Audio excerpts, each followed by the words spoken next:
Bueno, vamos a analizar este tema con un experto en seguridad internacional. Vamos directamente con el licenciado Francisco Lemus.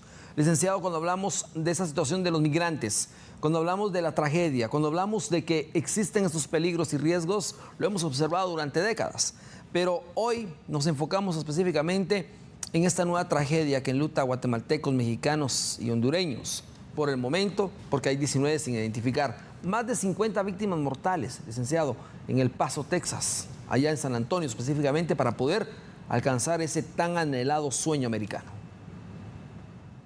Sí, buenas tardes, Axel. Lamentablemente hoy tenemos una trágica, triste noticia y en primer lugar nuestro apoyo y solidaridad con las familias de estos inmigrantes, 50 o más y heridos, ¿verdad? Nuestros pensamientos, nuestras oraciones con ellos, ¿verdad? Al respecto, es difícil entender esta dinámica, pero es parte de algo que hemos venido conversando acá, es parte de todo un proceso que ya data de varias décadas en el tema de la migración. Hoy, lamentablemente, una nueva noticia sobre el fallecimiento de estos hermanos latinoamericanos, mexicanos, hondureños, guatemaltecos. Todos somos de una región, ¿verdad? Que lamentablemente en la búsqueda de mejoramiento de sus condiciones económicas, pues han tenido la infausta desenlace de su fallecimiento y los heridos que ahí está, ¿verdad? Esto, más allá del dolor que hoy tenemos y la esperanza, nos llama a la reflexión, no de un problema nuevo, sino que es algo reiterativo, en el sentido de que el fenómeno de las migraciones es algo que se mantiene, no obstante las políticas de Estados Unidos en cuanto a ella, de los esfuerzos nacionales e internacionales que hace, el flujo sigue y seguirá. Esto recientemente, hace un par de meses, también hubo otra tragedia en México de un accidente con un saldo similar de muertos. Esto es reiterativo. Lo que yo pienso es los gobiernos y las autoridades tratan de hacer todas las medidas, pero al final esto sigue pasando, ¿verdad? Es decir, creo que no estamos tomando las medidas necesarias en cuanto a ello, ¿verdad? Porque esto, desafortunadamente, tengo que decirlo, continuará. Esto continuará y ¿qué vamos a hacer nosotros acá? No vamos a estar lamentando siempre la muerte de ellos, ¿verdad? Sino que realmente tenemos que tomar cartas en el asunto. Hay iniciativas que se van dando también por parte del gobierno de Estados Unidos. Es un llamado a la reflexión como tal, ¿verdad? Porque al final la situación o los datos que llevaron al descubrimiento de este vehículo, pues llama a decir que eran dados por la situación de persecución que se da en el área fronteriza y que por alguna razón falló el operativo de traslado de estas personas y que hoy tenemos en ello acción.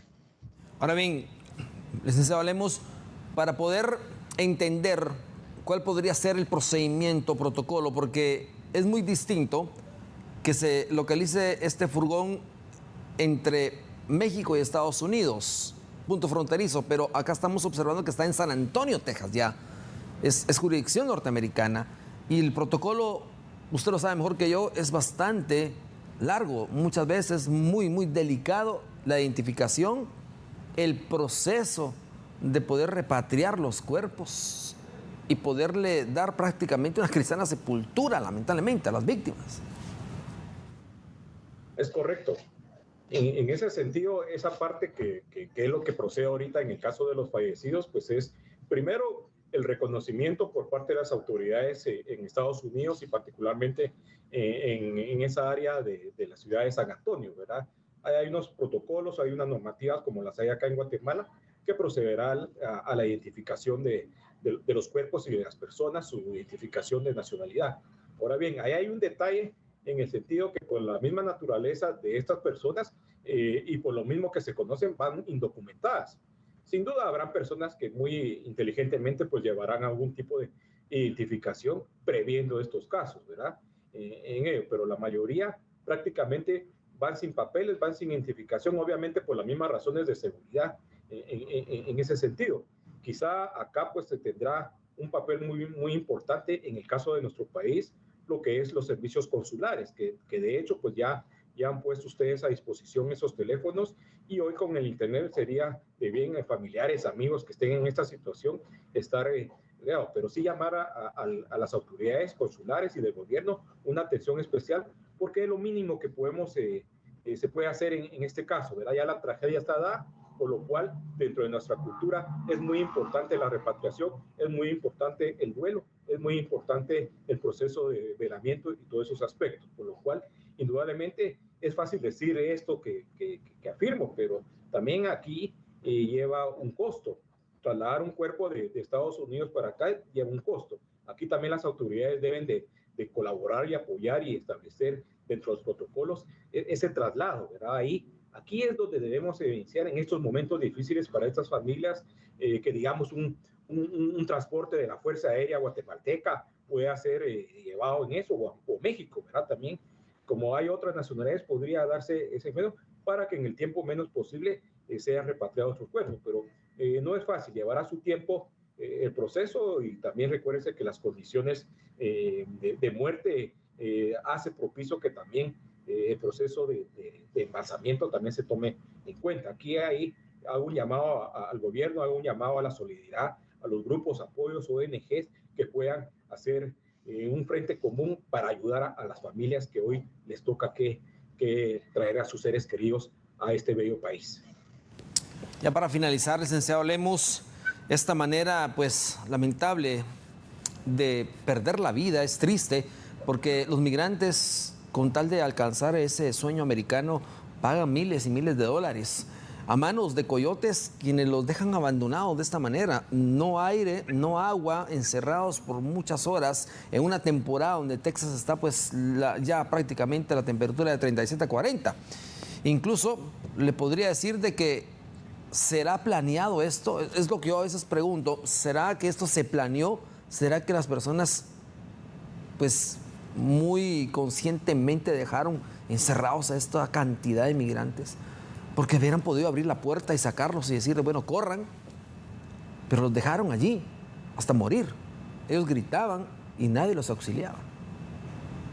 Sí, indudablemente el lugar donde se ha ubicado el vehículo pues llama la atención, ¿verdad? Es casi un lugar desolado, y claro, como hemos visto muchas cosas en esta actividad del trasiego de personas o irregular, acuérdense que esto es parte de una estructura que ya hemos comentado acá de lo que es el crimen organizado. El crimen organizado no solo se dedica a la actividad de trasiego de drogas, de obras de arte y personas en este caso, ¿verdad? Entonces, vale la pena también reflexionar que puede haber ahí una mano criminal, por así decirlo como tal, en cuanto que saben muy bien que el traslado de estas personas no es gratis, ¿verdad? Esto tiene un costo. Posiblemente ahí no se pusieron de acuerdo, posiblemente no se pagó lo que se tenía, o posiblemente también pueda ser parte de una estrategia de la guerra de los carteles, ¿verdad? Porque también los carteles están metidos en ello, ¿verdad?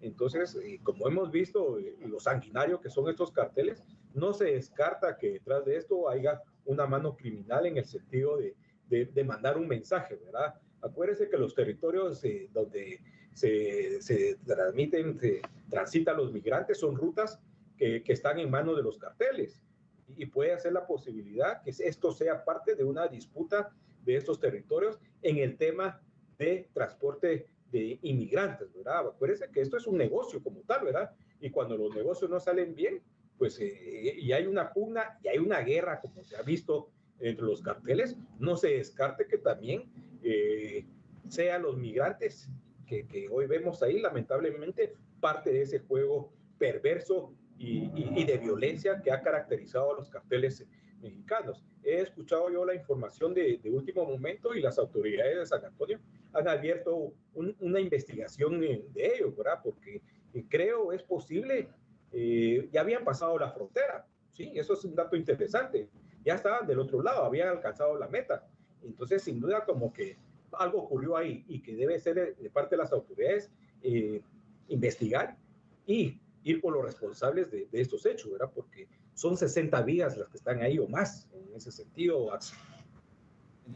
Licenciado Lemos, como siempre, muchísimas gracias por ampliarnos la información, analizar este tema. El tema migratorio es muy delicado, definitivamente, pero volvemos a decir esto. Hay un riesgo latente. Hay mucho dinero en juego. Está su vida, deudas y muchas cosas más. Familia que se deja en el país centroamericano o en México. Pero no vale la pena definitivamente morir por eso. Lamentablemente no. Usted tiene que pensar muy bien antes de irse de manera irregular a los Estados Unidos, porque si bien es cierto, algunos no pasan, son capturados en la frontera, son retenidos y luego deportados. Estas 50 víctimas no tuvieron esa oportunidad. Ellos lograron pasar, pero no lograron tocar suelo americano porque murieron asfixiados en estas condiciones. Muchas veces los coyotes le prometen algo y no le cumplen. Muchas veces esos denominados polleros son el punto y el contacto con grandes cárteles y el crimen organizado, que luego se cobran de esta manera. Terrible, terrible.